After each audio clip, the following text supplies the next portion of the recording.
Waduh, SBY ikut-ikutan Denny Indrayana yang menginginkan Jokowi dicopot jabatannya sebagai presiden. Denny Indrayana terus-menerus menyerang Presiden Joko Widodo, melancarkan tuduhan dan fitnah, dan terakhir Denny Indrayana ingin mengimpeach, ingin memakzulkan Presiden Joko Widodo. Bahwa ujung-ujung dari tuduhan Denny Indrayana adalah menafikan atau menghilangkan kepercayaan rakyat Indonesia kepada Presiden Jokowi. Dan terbukti sekarang. Ini tentu tidak terlepas dari keinginan Partai Demokrat yang sepertinya ingin mencoba kisah sukses mereka yang memenangi pemilu 2004-2009, memenangi pemilu 2009-2014 yang lalu. 2024 tentu diharapkan menjadi momentum politik yang angin keberuntungannya akan berpihak kepada Demokrat. Tentu saja mengkapitalisasi berbagai isu yang kemudian bisa memantik simpati dan dukungan publik. Tidak mengherankan kalau belakangan ini SBY dan AHY silih berganti menyerang Jokowi.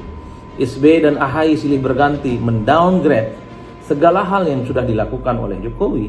Ini tentu tidak terlepas dari strategi mereka bahwa Jokowi itu gagal, dan kalau ingin Indonesia maju, maka pilihlah Partai Demokrat seperti yang pernah dipimpin oleh SBY beberapa waktu yang lalu. Tentu ini adalah serangan politik yang harus diuji kebenarannya. Yang membuat ramai di ruang publik adalah Denny Indrayana minta kepada DPR RI untuk memeriksa Presiden Jokowi karena cawe-cawe dalam pemilu atau pilpres tahun 2024. Saya nggak ngerti. Dasarnya apa Denny Indrayana menyuruh DPR memeriksa Presiden Jokowi? Kalaupun Presiden Jokowi melakukan cawe-cawe dalam tanda kutip, itu semata-mata dilakukan melalui mekanisme yang ada, yaitu melalui partai-partai. Tidak pernah memotong jalur, memotong kompas, atau menabrak aturan manapun.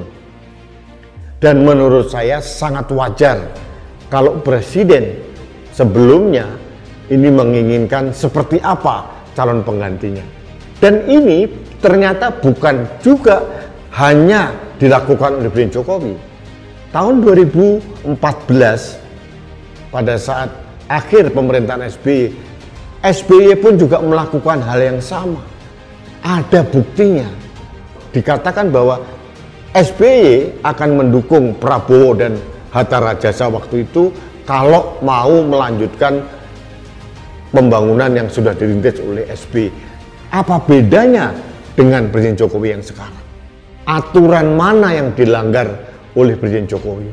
Dan kalau kita lihat bahwa SBY juga melakukan hal yang sama, Jokowi melakukan hal yang sama, dan tidak ada aturan yang dilanggar, ini menurut saya Denny Indrayana ini melakukan diskriminasi politik.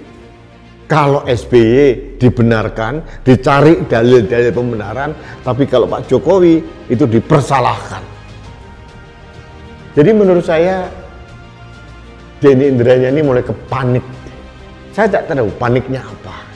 Saya tidak melihat Presiden Jokowi dan pemerintah mengganggu Partai Demokrat. Jadi kepanikan seorang Denny Indrayana ini mewakili kepanikan Partai Demokrat menurut saya.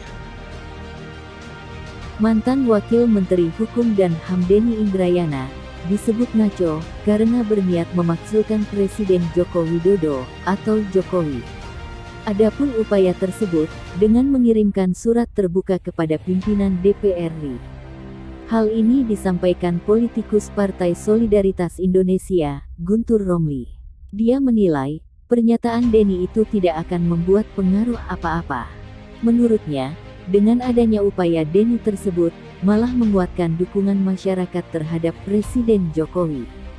Ia kemudian mendesak kepolisian untuk bekerja berdasarkan pengaduan, laporan, dan bukti-bukti untuk proses hukum yang akan menjerat Denny Indrayana. Denny Indrayana, yang juga mantan Wamenkumham di era SBY ini, mengirimkan surat terbuka kepada pimpinan DPR RI. Dalam surat itu, Denny menyinggung soal proses pemecatan kepada Presiden Jokowi atas sikap tidak netral alias cawe-cawe dalam pemilihan presiden 2024. Denny Indrayana menuturkan bahwa sikap cawe-cawe Presiden Jokowi jauh lebih berbahaya sehingga layak untuk dimakzulkan. Selain itu, Denny menilai Jokowi telah menggunakan kekuasaan dan sistem hukum untuk menjegal Anies Baswedan menjadi calon presiden. Yang mengejutkan, dalam surat terbuka yang dibuat oleh Denny Indrayana, tanggal 7 Juni tahun 2023 di Melbourne, Australia itu, memberikan bukti Jokowi layak dimakzulkan, lantaran adanya sikap turun gunung dari SBY, selaku Presiden ke-6 Republik Indonesia. Denny menyatakan, ketika berbincang dengan politikus Demokrat Rahlan Nasidik, di mana alasan Presiden SBY turun gunung, karena adanya informasi dari orang dekat SBY itu, bahwa hanya akan ada 2 peserta Pilpres saja, sementara Anies Baswedan akan dijerat KPK. Informasi itu didapat SBY dari tokoh yang pernah menjadi wakil presiden. Salah satu magnet terbesar Partai Demokrat itu adalah Susilo Bambang Yudhoyono. Yang kedua, tentu ini tidak terlepas dari keinginan SBY yang mencoba untuk mencarikan kendaraan politik bagi AHY untuk ikut bertanding di Pilpres. Saat ini misalnya, poros politik yang kemungkinan akan dibuat oleh Nasdem, oleh PKS, dan Partai Demokrat agak sedikit goyang. Tentu saja SBY sangat khawatir bahwa AHY sangat mungkin tidak akan bisa mendapatkan tiket pencapresan. Maka tidak mengherankan kalau kemudian narasi isu yang diusung adalah soal adanya kedoliman dan kecurangan politik, di mana kedoliman dan kecurangan politik itu didasarkan pada upaya-upaya kelompok-kelompok tertentu yang menurut SBY hanya akan menciptakan poros politik 2. Itu artinya apa? Kalau ada 2 poros politik, maka AHY sangat sulit, ya, bahkan tidak mungkin untuk mendapatkan dukungan dan tiket partai ikut bertanding di Pilpres 2024 yang akan datang. Denny menduga ujung dari gerakan itu adalah agar Anies Baswedan tidak maju di Pilpres 2024. Jokowi dianggap membiarkan gerakan begal Muldoko terhadap Demokrat sesuai dengan Undang-Undang Parpol. Tentu saja, apa yang ditulis oleh Denny tidak membuat masyarakat menyetujui isi surat tersebut. Isi surat Denny terkesan hanya mencari kepentingan untuk pemenangan Partai Demokrat. Selain itu, serangan Denny terhadap Jokowi juga dibarengi dengan sikap dari SBY dan Partai Demokrat yang terus menyerang Presiden Jokowi pada tahun menjelang pemilu ini.